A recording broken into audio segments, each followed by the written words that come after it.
It is third party Thursday.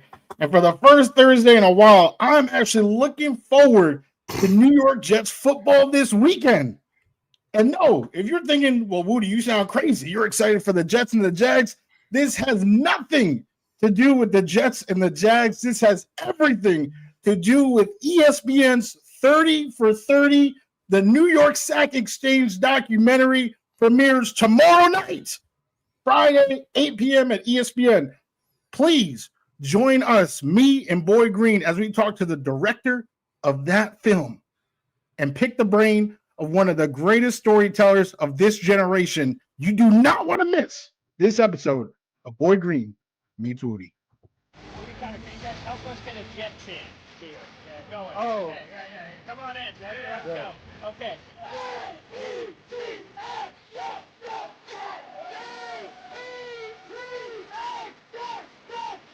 Third Party Thursday.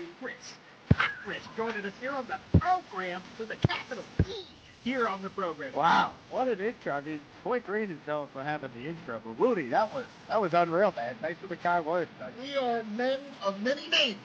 My favorite Austrian Jets fan right there, baby. Boy Green. It's Wudi.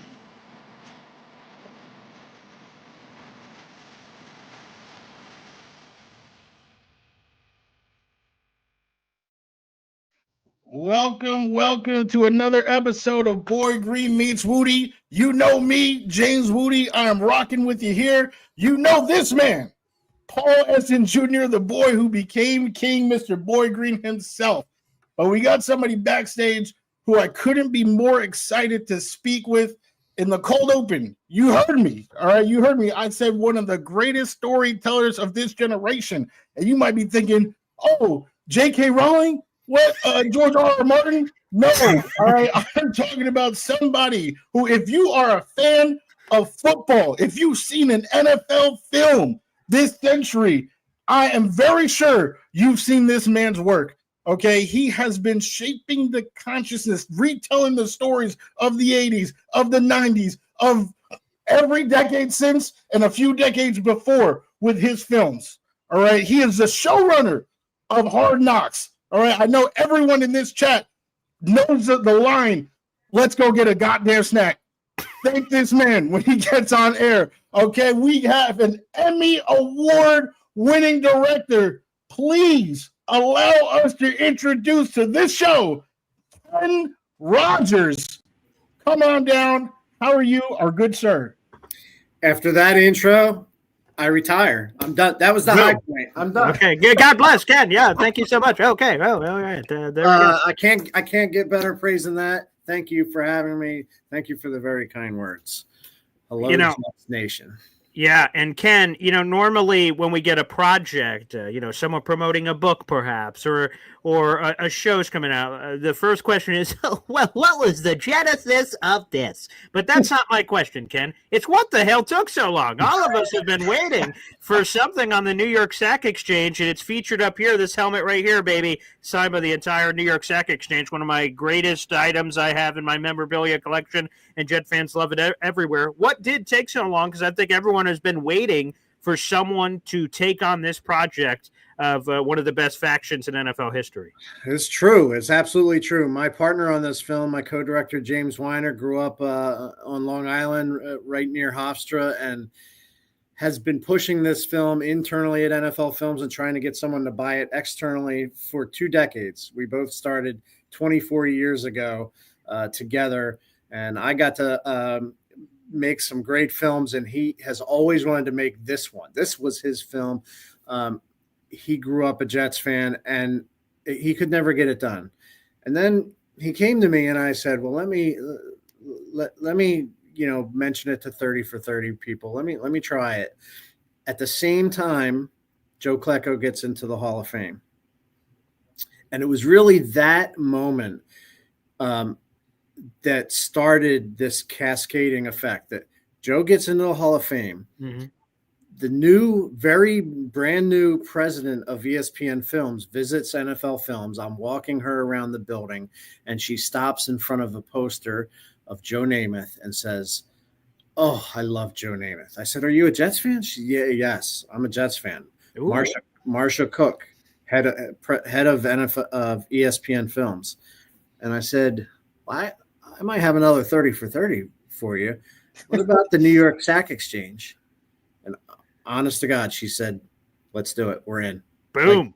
So all of that, where we took 2 decades we just really were always trying to make the film, whether as a football life or otherwise. Sure. All of a sudden, her tour just after Joe Klecko made the Hall of Fame, which was just after James saying, help me, we got to make this film, all happened. And we went, and the first interview with Abdul Salam, he sort of fell unconscious. He grew ill. He had to go to the hospital, ICU for a couple of weeks. And so we were just in time to get Abdul Salam both interviewed and to join this reunion in the film at the New York Stock Exchange that we shot. And of course, he's passed since that filming. So we had this small window where this film happened, where everything happened all at once.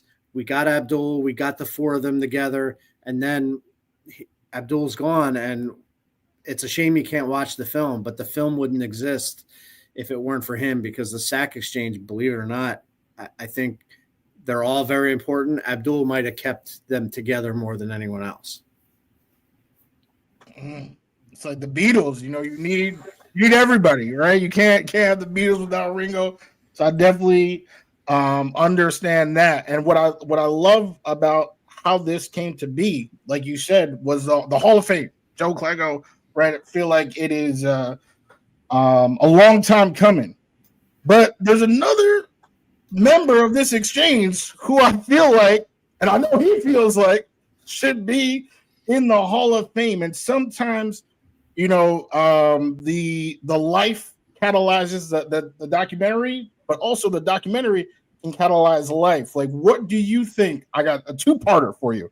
One is, why do you think Mark Gastineau is not currently in the Hall of Fame?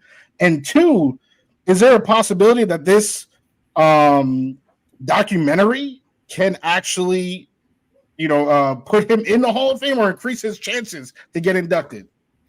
I think that would be great. I would love for that to happen.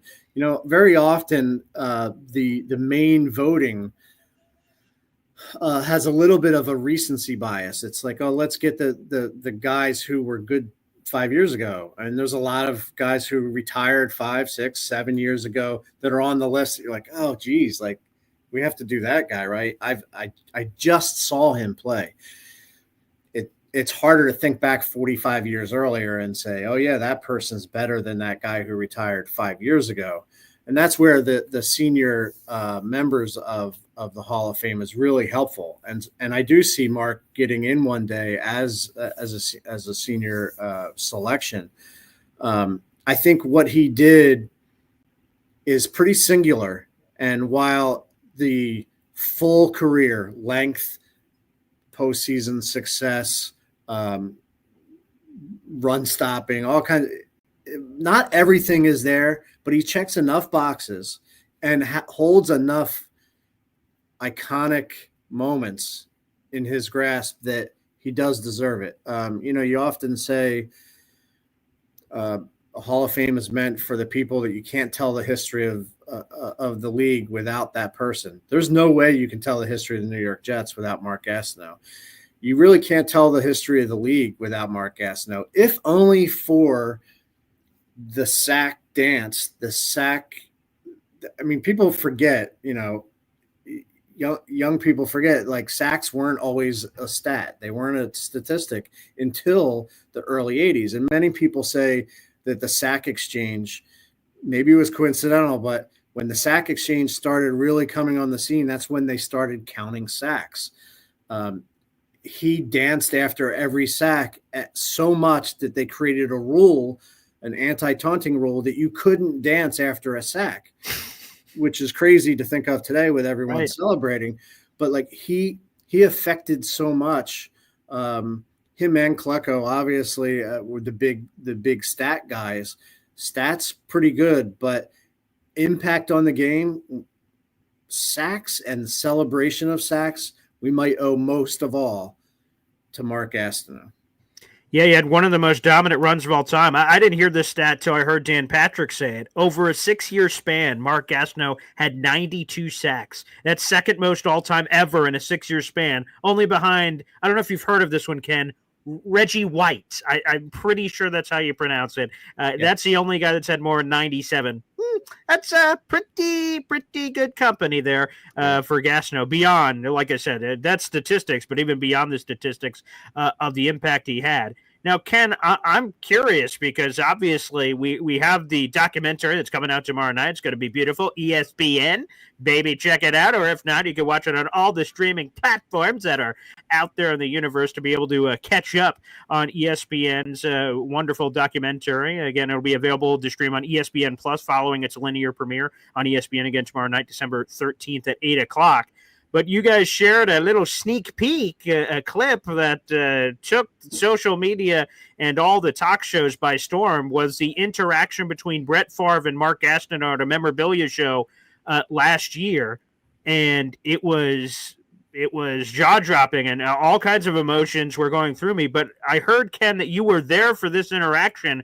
I'm curious your perspective as someone was there, because a lot of us have commented from afar and not in the current moment because it did not happen yesterday. It happened last year. I'm curious your perspective when you were there and realizing kind of the gravity of the moment, for lack of a better word, as these two NFL icons met eye to eye in a very tense moment.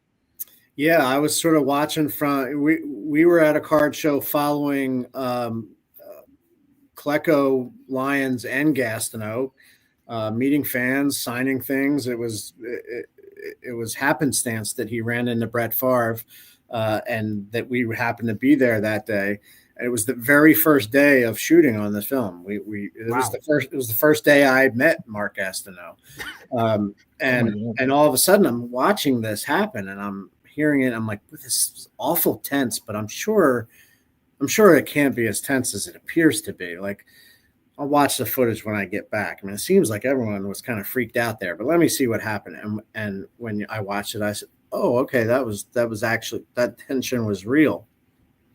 And there's a couple of things with it, because it is fascinating. I mean, I think Mark might be getting a little grief over it, but when you think about it, I think he's so empathetic of a character when it comes to this situation.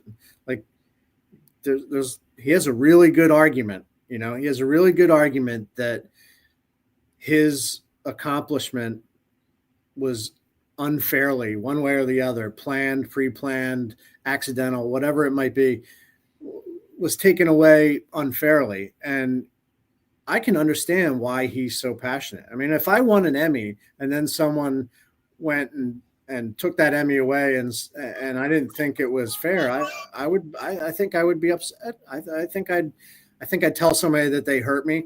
I was pretty understanding of it. But what it showed to me on day one is that there's still a lot of pain. There's still a lot of things to revisit. And so our goal in the film then became, all right, these guys, including Mark, they're going to be honest. This is going to be a real bracing exploration of broken friendships and relationships, and how do you get past it 40 some years after all those arguments? Isn't it time to let go? And that's why we brought them together and hoped that that pain that you see in Mark's face when he's telling Brett that he was hurt can disappear. Like, our hope was, all right, these guys are older guys now. It's time to let all that go. Like, let's let go of all that. And they had to really work, because as you can tell in the film, I mean, Brett and Mark might not get along, but the sack exchange themselves didn't get along even more so. And that's really the tracking of the story, is their relationship and how hard it was to get together. And a quick follow-up on that, Wudi, that I can get this question in. Brett Favre has since responded on social media with a thread, and I wanted to read the quote, and curious to hear your response. Quote, "It's not the kind of moment that should be filmed and released. It was a private moment of frustration between two old football warriors," end quote. I'm curious what your response is to that from Brett. Normally that would be the case. As I said, It was happenstance. It's not something that we would have planned. Like, let's shoot a moment that is a confrontation. That's not something we would set up, or if we knew it was going to happen ahead of time and they said, hey, can we have a private moment, that we would have said, I'm sorry, we're shooting it. Yeah. It just happened in front of our cameras. And then after the fact, we say, that's really, really instructive about how this lingering pain still lives with Mark. I mean, that's not the only thing he complains about in the film. I mean, his lack of induction into the Hall of Fame, the fact that the league busted him for celebrating, and now they allow people to celebrate, the perhaps bullying that he received at the hands of players, crossing the picket line and being spit on. He says in the film that one of his teammates crapped in his sandwich before lunch. Oh. He went through a lot, and it was so obvious. Wow, this is a perfect example of the pain this guy still holds on to, that we said, but this should be in the film. And to me, it was about instructing the character, like that. This isn't for the media. This isn't a put on. He is still hurting. He feels like some wrongs need to be righted in his story. And I think without that, you wouldn't feel it as strongly. So it's certainly not something we would try to set up or plan or hope even to get. But once we did happen to capture it, it felt like a perfect part of Mark's overall story. Well said. Again, we're speaking with Ken Rodgers here, baby. He's one of the architects of the New York Sack Exchange. Again, you guys can watch that premiere tomorrow night, December 13th at 8 o'clock on ESPN. And in case you miss it live, it's always available to stream again on ESPN Plus following its linear premiere. And I'll just echo it before I throw it back over to Wudi, that I agree. While Brett Favre has his take on it as someone that was there, your cameras are rolling. It happened. And man, while there's a lot of powerful emotion, even me, I'm getting like choked up thinking about it, because you could tell how much it meant to Mark. And Brett obviously was like, whoa, didn't have this. Like, he went to shake Mark's hand. He thought it was just hey, two old football guys. We're at the bar. We're grabbing a brewski here. And like, oh boy, this is not what he thought it was going to be. But I think it's powerful. And then when you're going to pair it with what we're going to see, of course, in the documentary, I think it's going to help tell an important part of that story and how powerful it is for sure. Go ahead. I think go ahead, Ken. When you watch that moment in the film and not alone as a promo, you're going to understand what part it plays in the story and how it is justified, and how Mark's career is marked by those things that he feels need to be rectified, and redemption is needed. So I think in the end, when you watch the whole film, you'll be on Mark's side. You'll sort of feel like, yeah, I would confront Brett Favre too. Also, not to get off base, but I don't think a lot of people are going to need pushing away to get on Mark's side as opposed to Brett's side with everything that's been going on. You think most people are on Mark's side, and that to be honest, at least in gangrene. Gangrene, maybe. But I will say, to your point, Ken, because I'm sure you've gotten the temperature doing a lot of these interviews, the initial that I've seen is exactly what you're referencing, that people have been throwing jokes and making things light of Mark. And in this moment, like, come on, guy, like, it's been 40 years. What are we talking about here? But to me, my first reaction was completely the opposite. I'm like, I totally understand. If I was Mark, I would never let that go, especially Ken with you, your Emmys. It's a coveted piece of your life. I would guard those, and that's safe too, baby. So it's Emmys and then Sack King. Those are very high on the list. There's no question about it. Yeah. Go ahead. He's justified, no doubt. Absolutely. And I'm definitely looking forward to seeing the context. Like you said, out of context, people can say, what they want, but I'm looking forward to seeing that context and seeing him with everybody else. Now, I know you kind of actually touched on this already, Ken, but I just wanted to know, as you mentioned, for example, Abdul Salam's health, right, being an issue when trying to get this going. Once you finally did get that green light, were there any other major challenges, maybe even unforeseen, when you got this ball rolling? Really, just the logistics of getting them together at the stock exchange. I mean, any shoot involving that many people trying to recreate something, trying to bring to life something. That photo of the four of them at the New York Stock Exchange from 1981 is so iconic. And it's one of those images, certainly in Jets history, but in NFL history, where as soon as you see it, you know who that is. That's the New York Stock Exchange, Sack Exchange, at the Stock Exchange. Yeah. It's one of the best nicknames in the history of sports, no doubt. Certainly top 5 when it comes to groups of people. I mean, people purple eaters are pretty good. Yeah. Steel curtains pretty good. But New York Sack Exchange just has some sort of like, it's just so clever. And we reveal, we talk about in the film how it came to be. But the poster really defines it when it comes to the image. Getting them back together, especially Abdul, as you say, because he was sick and lives in Cincinnati. The other 3 are local. We had to get him in a special medical transportation vehicle from Cincinnati to New York City to join this reunion that happens, and it becomes, I think, a therapy session with the 4 of them, and getting them together and getting them to go past the disagreements and put them in the open and say, we're not going to just snipe at each other. We're going to put this in the open and then let it go. And we're going to, as Mark so brilliantly says at the end of the film, it's all about forgiveness. It's hard, but you have to forgive. And these guys have spent 40 some years not forgiving each other. And I hope walking out together, walking out of the New York Stock Exchange together as a group, together, not separated, they took one step towards complete forgiveness. It really feels like that day hopefully is the beginning of a new chapter of the New York Stock Exchange, even though there's only 3 of them left, where it's more celebration, more positivity, and less talking about what went wrong and how they didn't get along. When you approached these guys about the idea, did everyone go, kick Roxbow?